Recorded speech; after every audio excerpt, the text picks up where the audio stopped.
Okay, so here we are. We got our lemon skittle growing. It's got the drip ring around, but underneath is the DWC. It's got a bubbler. You can see some of the other videos for that.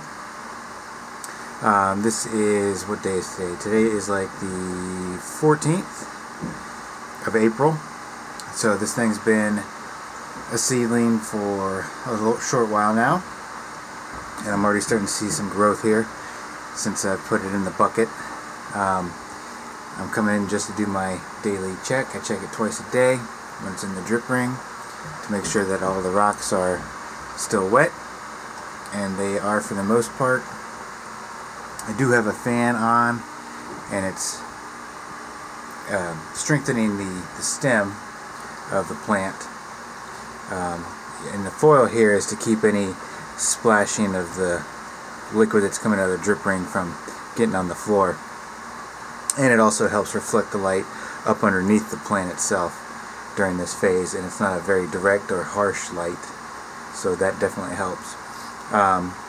We had a cold snap that came through last night. We had about 3 or 4 inches of snow, so it's chilly down here. I don't know if you can see that, but we're reading about 68 degrees. So it's time to bump up the temperature in here, which I'm going to go ahead and do. Get it to about 70. And our relative humidity in here is 33%. So I'm going to go ahead and spray the seedling with just some regular tap water and keep it a little bit more moist. Once this plant gets big and starts perspirating, it'll actually create its own humidity.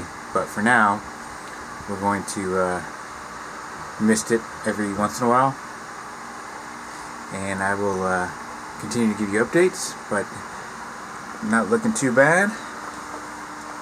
Don't know if you can see that with all the foil reflection, but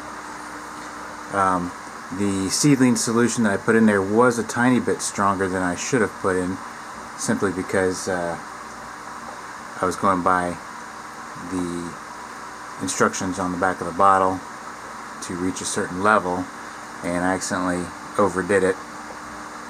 Typically I like to do 10% less than what the bottle says, but because of the other nutrients, I went over my ppm mark. But here we are. So stay tuned. We'll get an update on this in probably about another week or so, and see where we stand.